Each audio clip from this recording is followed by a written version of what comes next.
안녕하세요. 여러분의 출근길 파트너 라디오 동서남북 김서영입니다.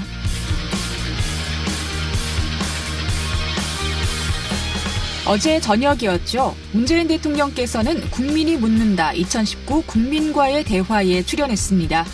방송 시간만 120분가량이었죠. 국정 전반에 대해 정말 많은 얘기가 오갔는데요. 그중에서 남북관계에 대한 이야기가 기억에 남습니다. 대통령께서는 2017년과 비교해보면 남북관계에 큰 변화가 있었다며 그동안 빠르게 진행돼 왔기 때문에 근래의 남북관계 상황이 교착 상황으로 느껴지고 답답할지 모르겠다고 했습니다. 그러면서 70년간의 대결과 적대를 대화와 외교를 통해 평화로 바꿔내는 일이기 때문에 시간이 많이 걸릴 수밖에 없고 많은 우여곡절을 겪을 수밖에 없다는 점을 이해해 주기 바란다는 당부도 잊지 않았죠. 남북만 생각하면 속도를 내며 뛰어갈 수도 있지만 국제사회, 특히 북미 간 비핵화 문제가 해결돼야 하기 때문에 보조를 맞춰 나가야 한다고도 했습니다. 모두 맞는 얘기인데요.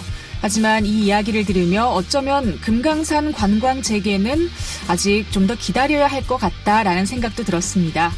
한반도의 평화와 금강산 관광 재개, 조금 더 당길 수는 없을까요? 11월 20일 수요일 라디오 동서남북 지금부터 시작합니다. 네, 라디오 동서남북 오늘도 아침 신문으로 시작합니다. 강원일보 이하늘 기자와 연결돼 있습니다. 안녕하십니까? 네, 안녕하세요. 네. 자, 오늘 첫 번째 소식 들어봅니다. 군 장병들에게 휴대전화가 허용된 지 8개월이 지났는데요. 가족들과 수시로 연락할 수 있다는 장점도 있지만 군인들의 사이버 범죄가 끊이지 않는다라는 문제가 있다고요?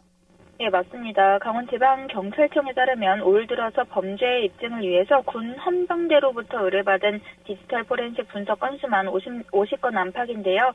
대부분 사이버 도박 또는 음란물 사이트 접속이나 군 보안사항 누설 혐의 입증 자료를 확보하기 위한 절차인 것으로 알려졌습니다. 이것은 군이 지난 4월부터 사병들도 평일 일과 후 그리고 휴일 대부분의 시간에 휴대전화 사용을 허용하면서 나타난 후유증이라는 것이 군 안팎의 분석입니다. 네, 사이버 도박, 음란물 사이트 접속, 보안사항 누설 혐의 굉장히 좀 심각해 보이는데요. 도박을 하다가 적발된 사례가 많나요? 네, 맞습니다. 실제로 최근 병역 의무를 마친 김모 씨는 현역 시절에 군 간부가 사건 사례를 전파를 할 때 대부분이 휴대전화로 사이버 도박을 하다가 걸린 내용들이었다고 얘기를 했는데요. 국내에서는 경기도의 한 부대에 병사 5명이 수백만 원에서부터 억대에 이르는 스포츠 도박을 하다가 적발되기도 했습니다. 네, 이러면 군 기강이 해이해진 것 아니냐 이런 지적이 나올 것 같아요. 예, 맞습니다. 이처럼 이 지적이 잇따르자 군 기강 해이를 막고 보안을 유지하기 위해서는 군인의 휴대전화 운영 방안을 보완해야 한다는 목소리가 높습니다. 현재는 휴대폰 카메라 렌즈를 스티커로 막는 정도의 수준이어서 사실상 데이터를 활용한 불법 사이트 접속을 막는 데에는 한계가 있습니다. 한편 군이 경찰청에 포렌식 분석을 의뢰하는 건수는 향후 지속적으로 증가할 것으로 예상되고 있는데요.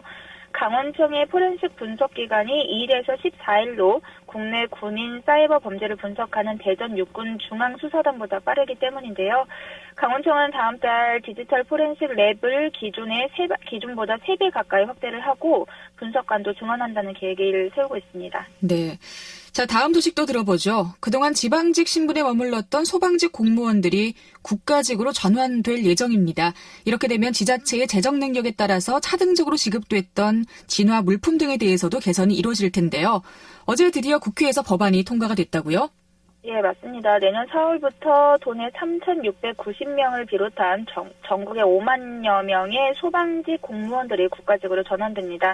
국회는 19일 오후 본회의에서 소방공무원법과 소방기본법 등 소방공무원 국가직화에 필요한 6개 법안을 처리했는데요.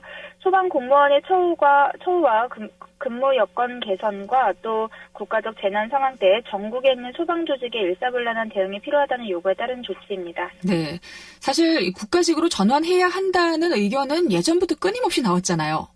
예, 맞습니다. 소방공무원의 국가직 전환은 1973년 2월 제정된 지방소방공무원법을 통해서 현장 소방 인력이 광역자치단체 소속 지방직 공무원 신분을 가진 지 46년 만인데요.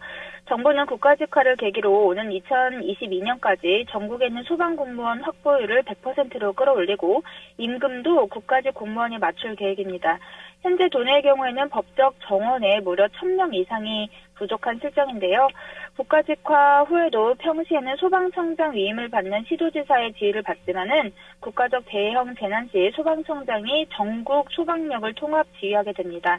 국회는 이날 별도로 충북 음성에 소방복합치유센터를 건립하는 내용의 소방공무원 보건안전과 복지기본법도 함께 처리했습니다. 네, 소방공무원의 처우 개선에 대한 국민적 공감은 다 이루어진 것 같습니다. 앞으로도 계속해서 좀 잘 되었으면 좋겠네요.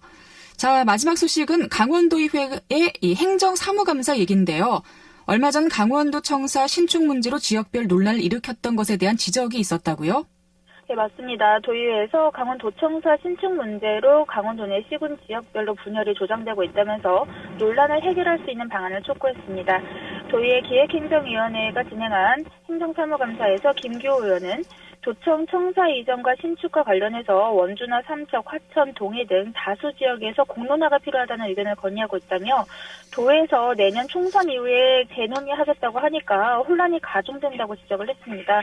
또 도청 청사 신축 문제를 풀어나갈 때 처음부터 잘못 푼 거 아니냐 이렇게 지적을 하기도 했습니다. 네, 도내 시군별 예산 집행률이 떨어진다 이 부분도 지적이 됐죠?